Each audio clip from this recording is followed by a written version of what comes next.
그래봤자 개짭 아니냐고요? 네, 안녕하세요. 티아입니다. 지금 이제 여러분들께 공유드릴 470백 패턴 테스트 하고 있어요. 핸들 이제 만들기가 한창인데, 오늘 제가 카메라를 큰 이유는 뭐냐면, 제가 그 에르메스사의 가방들을 메이킹 영상을 이제 업로드를 했었거든요. 근데 거기 악플들이 좀 달리더라고요.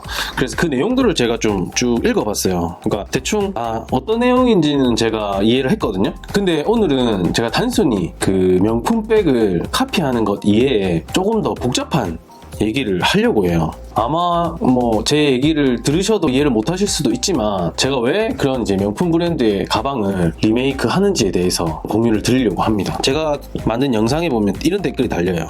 에르메스 짭이네요. 짝퉁 만드는 채널인가요? 또는 뭐 아무튼 이거보다 더 심한 내용들도 많이 있던데, 보면 사실 기분이 잘 안 좋아요.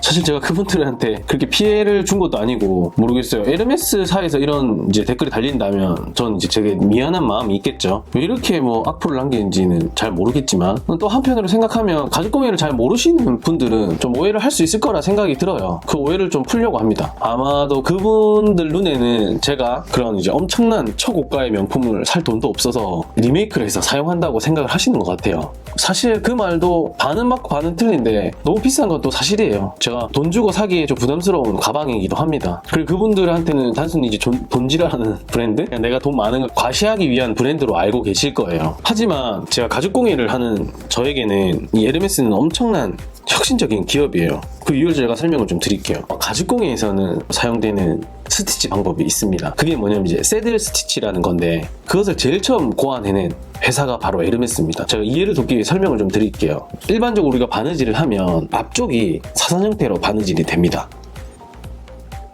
그리고 이 뒷면은 일자로 실 바느질이 나와요. 원래 기본적으로 그래요. 근데 이 지갑과 같이 앞, 뒤가 다 노출되는 작품일 경우에는 어때요? 그 바느질이 앞에는 이쁜데 뒤에는 보기 싫은 거예요. 그래서 아마 고민을 했겠죠. 그래서 만든 게 이제 세트 스티치인데, 이 스티치는 뭐냐면 앞쪽, 뒤쪽 다 똑같이 사선으로 바느질이 나옵니다. 그게 왜? 라고 생각을 하실 수도 있어요. 근데 가죽공예를 배우는 그 당시 저로서는 어떻게 이런 혁신적인 바느질을 생각을 해냈을까? 이게 하는 방법도 되게 까다로워서 우연히 찾기도 어렵거든요. 그래서 참 대단하다는 생각을 했었어요. 이렇게 아마 말씀드려도 그렇게 와닿지는 않으실 것 같아요. 가죽공예를 하시는 분들은 몰라도. 한 가지 예를 더 들면, 여러분이 이제 사용하는 가방 있잖아요. 이 가방에 처음으로 지퍼를 단 회사가 에르메스예요. 그게 아마 1970년도로 저도 기억하는데, 볼리드백이라는 가방이었어요. 이 가방은 몇십 년이 지났지만 아직도 계속 생산이 되고 있어요. 처음에 가방에 지퍼가 달린 것을 보고 사람들이 엄청 열광했대요. 너무 편리하고 디자인까지 아름다웠으니까요. 그전에는 잠금 장치가 있어서 열쇠로 키를 꽂아서 돌리거나 하는 식의 불편함이 있었거든요. 근데 너무 쉽게 주르륵 하면 닫히고 열리고가 되는 거였어요. 그 당시는 되게 혁신적이었다고 합니다. 지금은 솔직히 가방에 지퍼 없는 가방 없잖아요. 근데 그 시작이었던 거예요. 또 이 회사는 켈리나 버킨을 비롯해서 몇 가지 주력 상품들을 몇십 년 동안 생산을 해오고 있어요. 하루가 멀다 하고 트렌드가 빠르게 바뀌는데, 자신만의 스타일과 특정 디자인을 고수하는 게 정말 쉽지는 않을 거예요. 근데 이것들이 또 사람들로 인해서 인정을 받고 지속적으로 이제 재판매가 되는 거죠. 이런 브랜드 가치를 지속적으로 유지한다는 것 자체가, 저도 뭐 경영학과를 나왔지만 되게 리스펙트하는 부분입니다. 제가 메이킹 영상 올렸던 캘리백은 기본적으로 6개월에서 1년 정도는 기다려야 된다고 합니다. 길게는 2년까지 기다린대요. 기다린다고 해서 다 살 수 있는 것도 아니고, 이 에르메스의 가치를 더 빛낼 수 있는 사람들에게만 판매를 한다고 해요. 제 친구가 캘리 백 한번 사러 갔었는데, 홈 용품들 있잖아요. 에르메스 홈 그 라인도 있거든요. 그걸 뭐 몇백만 원치를 사야지 캘리백을 살 수 있다고 얘기를 했다고 해요. 그 친구가 되게 기분이 나빠서 그냥 나왔다고 했는데, 근데 이따구로 장사하는데 망하지 않는 회사는 전 이 회사 처음 봤어요. 그런데도 사람들은 어때요? 이 가방 사려고 난리를 쳐요. 웃돈을 주고 막 기다리고. 이 영상을 한번 보세요. 에르메스 장인 인터뷰 영상인데, takes a long time to be able to make a correct bag. I went to school for like about 2 years and then joined MS, and I had like internship with MS, and I was able to make a bag after like a year. 기본적으로 캘리백 만들려면 최소 3년 동안의 트레이닝 기간이 필요해요. 그리고 길게는 이제 7년까지도 연습을 한다고 합니다. 어느 정도 그 자질이 갖춰졌을 때 비로소 캘리백을 만들 수가 있는 거죠.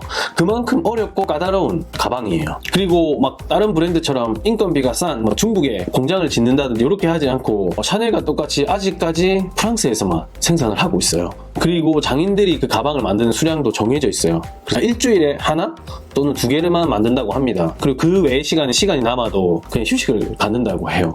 그래야 그 다음에 더 좋은 작품이 나오니까요. 저는 가방 하나에 이렇게 철저한 원칙을 두고 만든다는 것 자체가 이게 장인 정신이 아닌가 생각이 들어요. 본론으로 들어갈게요. 제가 캘리백을 또는 버킨백을 포스팅하는 이유는 간단해요. 이렇게 엄청나게 훈련받은 장인들이 만드는 가방은요, 뭔가 다르겠죠. 분명히 실제로 만들어 보면 정말 까다롭고 어렵습니다. 쉬운 가방을 2-3개 만드는 것보다 이런 어려운 가방을 만드는 게 실력이 훨씬 빨리 늘어요. 그 과정은 고통스럽고 힘들겠지만요, 이 가방 안에는 엄청난 가죽공예 기술들이 숨어 있어요. 우리가 볼 때는 그냥 가죽과 맞대서 바느질 한 것으로 보이겠지만요, 저도 사실 만들다가 까먹기도 하고, 저도 그 기술들을 다 알지도 못하고 표현을 할 수도 없습니다. 제가 아는 데까지만 이제 표현을 하는 거지만요. 근데 이런 것들 따라 만들면 실제로 실력이 쑥쑥 늡니다. 그리고 저도 늙어요. 농담이고요. 아무튼 이 가방 하나를 완성하는 건 정말 힘들고 고된 여정입니다. 왜 에르메스 장인들이 이렇게 오랫동안 연습을 하는지 알겠더라고요. 두 번째는 제 개인적인 얘기인데, 저는 가죽공예 입문자분들이 이 캘리백을 접하는데 조금 더 수월했으면 좋겠어요. 그리고 제가 조금이나마 도움이 되고 싶어요. 제가 처음 가죽공예를 시작할 때 유튜브처럼 이렇게 많은 정보가 있지 않았어요. 캘리백을 만들고 싶은데 컨텐츠가 없는 거예요. 그래가지고 네이버 블로그들을 막 뒤져가지고 정보들을 짜집기 해서 처음에 제작을 했었거든요. 그러니까 너무 힘든 거예요. 이게 시간도 오래 걸리고, 그렇게 하나 4개월 동안 완성을 하니까 정신적으로 되게 피폐해지더라고요. 겨우 회복하고 다짐을 하나 했어요. 내가 어느 정도 실력이 쌓이면 내가 부족하지만 제작 영상을 만들어서 입문자분들이 캘리백을 조금 더 쉽게 만들 수 있도록 하자는 게 저의 제일 큰 의도였어요. 그래봤자 개짭 아니냐고요? 맞아요, 개짭이에요.